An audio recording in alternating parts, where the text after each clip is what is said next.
Alright, there it is. It's sat around for about 3 days now. I'm at a point with it where I need to sand it, do a couple minor things, clear it again, it'll be ready to go. It turned out nice enough where really, if it weren't for a couple real minor things in the repaints or things I feel like need to be repainted, I could easily just sand this, polish it, throw a cliffy on it, put it together, and be done with it. And especially for this project, the parameters of this project, that's really what I honestly should do, but I just can't. I don't know how to describe it, but I just can't. I should. I'd be perfectly fine. Nobody would think anything bad about it, but I just can't. I can't look at this and see this or that, and I just can't. So I'm going to just accept that and get it to a level that I feel like it's at least acceptable. So before I do that though, what I want to do is I want to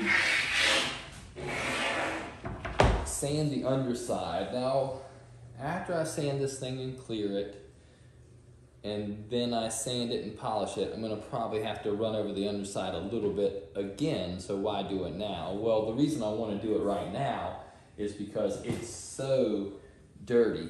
It's, that I'm gonna really need to sand it aggressively, and I'd rather sand it aggressively before I put the final clear down than after. So what'll happen is I can aggressively sand it now, flip it over, sand the other side of it, and then after I'm finished with everything, it only needs a real light sanding, not really aggressive, right? So it'll be a lot less traumatic for the top side if I get this over with now. Hope that explains that. Okay, so that's what I'm going to do. I'm going to sand the underside of it, and then we'll sand the top side.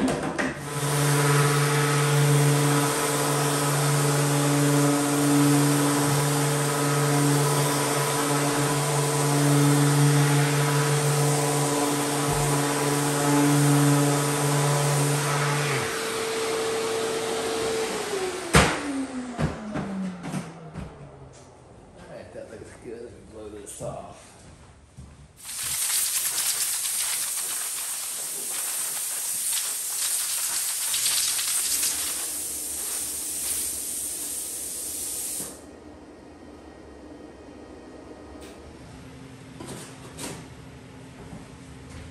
I'm going to sand it with some 500 grit.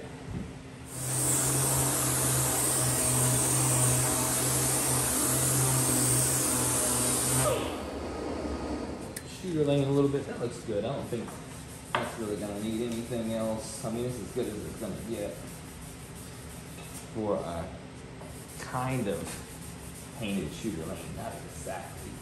It's kind of painted.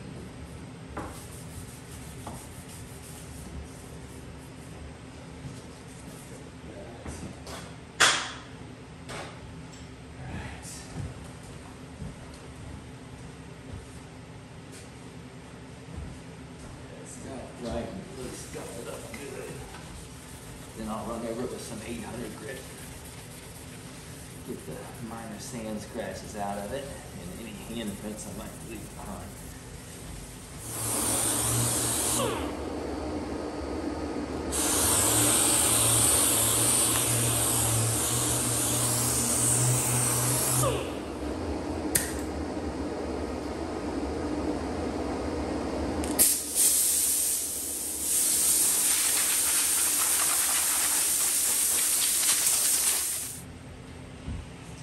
Okay, let's see. I'm gonna try to clean up this switch cutout right here, this one right here. They're still a little bit ratty looking, a little splintered.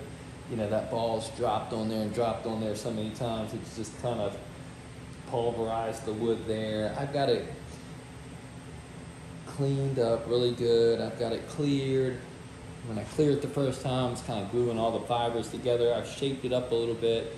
I've painted it and still got a little bit of that kind of splintery look to it, and I hope to sand it and maybe airbrush it again and clean that up entirely to where it looks pretty much like the rest of them. That can be a tall order.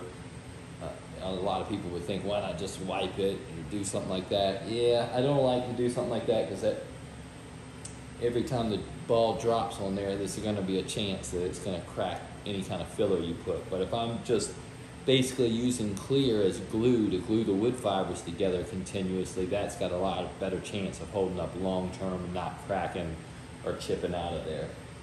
So that's why you might have to live with, you know, not 100% here. Maybe if we could get it to like 90%, that's pretty good. All right, there it is. Spray these borders, let this flash off, or tape it, and then I'll see what they look like. I probably got a couple other little things I want to tighten up, but you get past this first. All right, I tightened up the wood tones. Those should look good. Just a real thin mist. I'm not really looking to cover anything here, just to kind of candy right over top of it, and it just softens the edges out so I don't have these really sharp lines, and it'll flow together a little bit more naturally. So we'll see what it looks like when I untape it. All right, I've cut perfect circles with my stencil cutter, and I'm just gonna paint all these barbed areas where the barbed ball guides have been hammered into here. I'm not gonna fill them, but I am gonna paint them just so they look a little bit cleaner. I'll show you what I'm talking about. So you can see there's like ground in dirt where the barb is. So I don't want to fill it. I mean, I'd love to fill it, but it's just going to crack. So I'm going to at least paint these so they'll be clean looking, where when the barb's down in there, the wire guide, it'll look as clean as it can look. So it doesn't look like a real nice play field. And then when you look really close, it's like, yeah, got a bunch of beat up spots. So that's what I'm going to do. All right, I'm about to clear this thing for the final time. It looks real nice. It's not perfect. There's still a couple little things here and there that just aren't worth messing with. But, you know, compared to where I thought I was going to be when I started this series, I didn't even put, you know, the word pinball in here. It's like, this is going to be a quick 2-part series on just how to basically shop out a game. Well, we see how that went. But everything looks real good. The mine hole looks great. Fatten the border up on that, nice and clean. Job target cutouts, these look good. I expanded them just a little bit, and I don't mean probably a 32nd of an inch. I made them a 32nd of an inch larger, and that just made it to where it cleaned it up and got rid of some of that jagged wear and things where it was just starting to fade into other portions beyond the black border in certain areas, just a couple. But looks good. Again, really happy with that fade. That looks good. The barbed wire cutouts, or the circles where the barbed wire guides go in there, those look a lot cleaner painted. They're not perfect. There's still this small little indentation. It'll just be put right back in it when I hammer it in there, so there's no point in trying to fill it.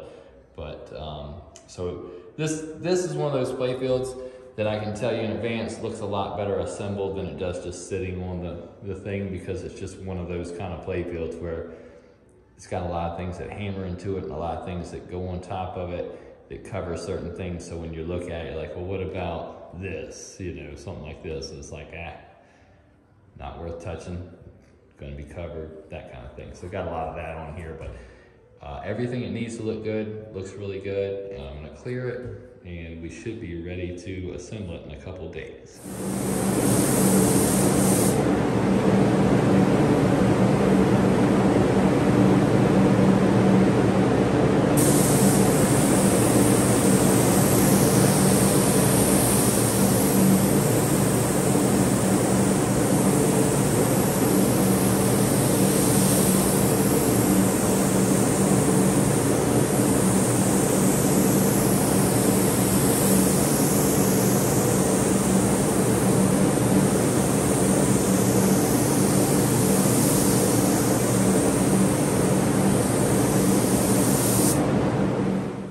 There's the results of the final repaint and clear. I'll sand this and polish it. I have heard that my cabinet decals will be here today finally after over 2 weeks, and so I can really kind of just close this one out and start moving it towards the finish line. I was able to land a full set of ramps. I think they're for the remake, but still, man, I was glad to get them.